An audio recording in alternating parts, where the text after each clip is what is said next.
On this episode of Game Shack, AtGames responds to my review of their Ultimate Legends cabinet.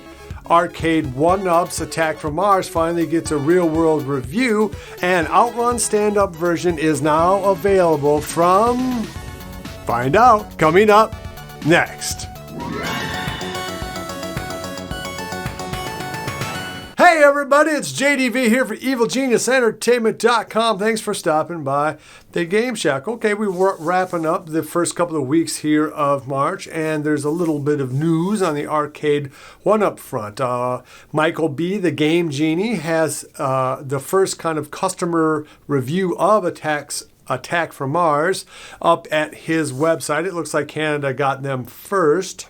And he seems like he's very impressed with the machine. Overall, apparently this was the first virtual pinball game he had, or the Marvel game. But so these units are the first time he's able to play virtual pinball. And his review was quite positive, I'd say. And he thinks that the screen size is okay, and he doesn't mind some of the other things like the jaggies maybe as much as some other people. One thing to note about these Arcade1up pinball games, all three of them, is that you cannot control the aspect ratio of either the screen or the DMD.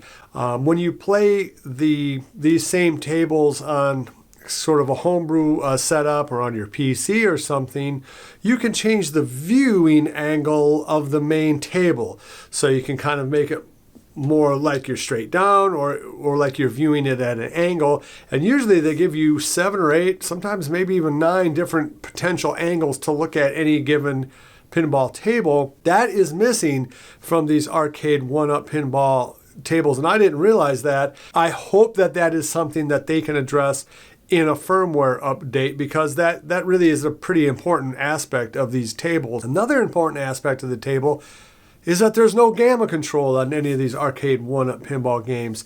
And most of the time that doesn't matter, but there's a few games, even on, when you play it on your PC or homebrew, where the colors are super washed out. And I'm specifically talking about Boba Fett.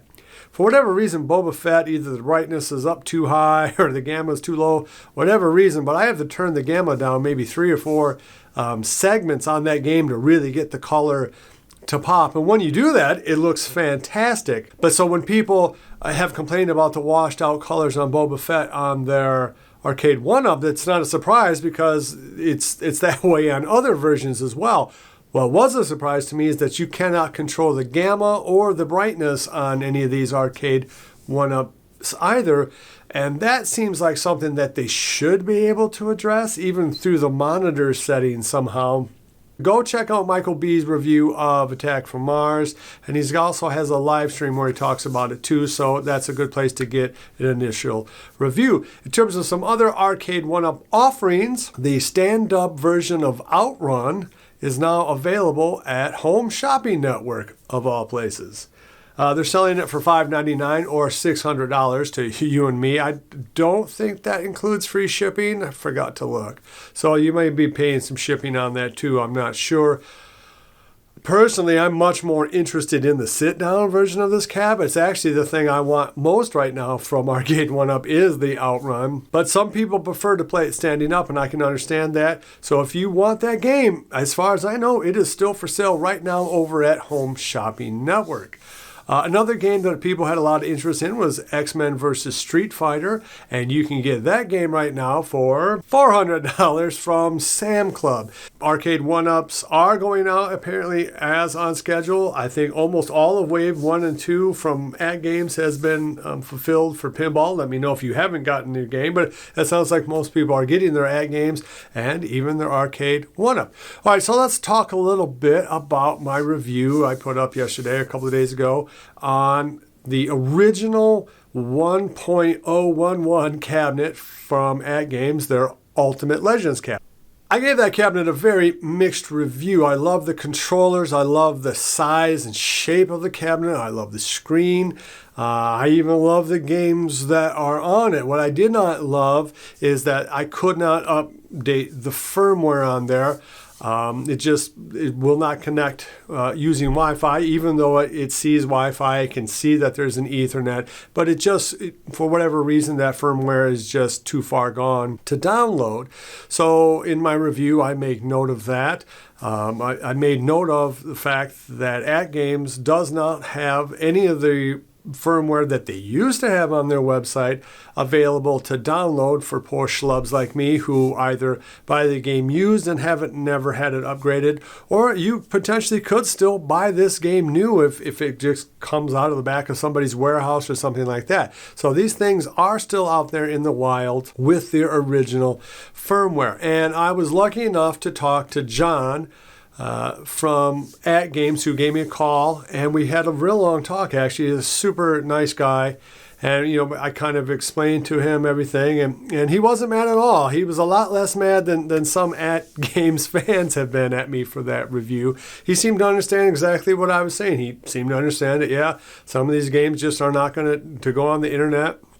And yeah, we used to have the firmware on there, but we took the firmware off because apparently what people were doing is using the newer version of the game, the 1.1, and they were trying to go back in time, so to speak, and download. They were trying to retrograde their firmware on those cabs, I guess to get some sort of functionality out of Coin-Ops X or some other sort of program. They wanted the older firmware, and that had the potential to damage cabinets. Now, he didn't give me a number on that, but he said it was very few, but still they felt that it was just safer overall to just pull all those firmwares off to prevent that, and then risk guys like me, I guess, complaining about it. Now, I told him, I said, look, you really should have this on your website, have it be more clear. Maybe a special button, or do you own what I call the classic ALU unit? Then, click this tab, something for people, because there is no real definition. You'd have to know a lot about AtGames to understand that there was this difference between the two models. And I think that's where some people kind of got confused in the comments. But John was very knowledgeable. He knew exactly what I was talking about. He was gracious enough to send me a firmware update, which I will hopefully download with my super slow internet as we speak and try to get that going this weekend. Hopefully I'll have an update for you guys on Monday or Tuesday as to the results of that. But he utterly understood what I was talking about. He wasn't mad at all. He agreed with me that this product is still pretty new. It is their flagship model. He, walked me through some of their thinking on it. And I understand you don't want to have people bricking brand new machines trying to go back in time.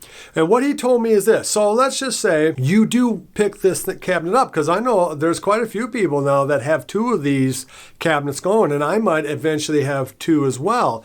They are really, really cool cabs. They are. And when I can get the full functionality out of them, I think it's just going to be an amazing experience. So what he suggest that you do, if you do have a cabinet like this that has the original firmware and you can't get it to update over the Wi-Fi, which he acknowledged is an issue, okay, it is. So if you buy one from some grandpa who just bought it so he can play Tetris, or comes out of a back of a store that has a fire sale or something like that, what you want to do is call or send an email to their tech department. There's links on their webpage, but specifically tell them that you have the .011 firmware on there, and indicate that you want them to send you a download. This just fell through the cracks on my email. He acknowledged that, hey, someone should have picked up on this. because I was very explicit. One of the things that they're going to want you to do is send them a video or send them a picture of what you have, a screenshot maybe of your firmware, because they really do not want people bricking their new machines. And I totally get that. So if you do have one of these things, you email them, you tell them, what's going on, you tell them the number of the firmware you have, maybe take a picture of it, upload a little video, and they will send you a firmware. So that is great news, and that is amazing customer support from AtGames. I mentioned to them that, you know, I had some of their fans were upset with me and want to do bad things to me. And he laughed. He said, yeah, we got a lot of great fans. And I told him, I said, you know, some of these guys have mentioned that, you know, you're a little busy right now with all these new products. And he acknowledged that. He said, yeah, well, I mean, he said, we strive for excellence. You know, everybody's human. Companies are human. And sometimes things fall through the cracks. And that's kind of, I think, what happened to me a little bit. So he apologized for that. And I say, hey, you know, no worries. I know they're trying to do good work over there. And I just think it's an incredible reach out by a company just to, you know, to me to say, hey, we're going to try to make it right. Now, will it make it right? I don't know. It's going to take a while for me to check this firmware and all of that. But in point of fact, even if it doesn't work, even if I cannot get this machine to work, I would say that AtGames has gone above and beyond now to try to make it right for me. So I've got no complaints now from them. So I guess that about wraps it up. I will just say this. I'm super, you know, we talked for almost a half hour on the phone. And to get that kind of a response from a company that is slammed right now was quite amazing. He sent me the firmware, told me to call him back. A little other news about that. So again, if you have the original cabinet, the .101 cabinet, you cannot hot swap out the decks. You with their Pro controller deck, essentially their standalone, you know, 2-player control deck. You cannot swap that in there. You can't hot swap it. He said it might work with Bluetooth, but you're not going to be able to directly hook up the cords from a newer control deck and put it into the original unit. So be aware of that. If you were thinking about picking one of these up and just hot swapping out the control deck, you're not going to be able to do it, at least not physically. I also want to thank everybody who sent me firmware and offered me support on this. I really do appreciate it. Sith Lord Brad, you know, all you guys, thanks a whole lot. Your Average Gamer, thanks so much. It's nice to know that some people are looking out for me. And okay, I guess that's it. So if you like this sort of thing, please give me a thumbs up. If you don't, give me a double thumbs down. Love each other, and until next time, I'll see you guys in the Game Shack. Mwah! AtGames, I don't use the term greatest American hero very often, but you, John, are the greatest American hero. You too, Your Average Gamer. Be sure to visit evilgeniusentertainment.com for exclusive content, swag, casting call news, and much, much more.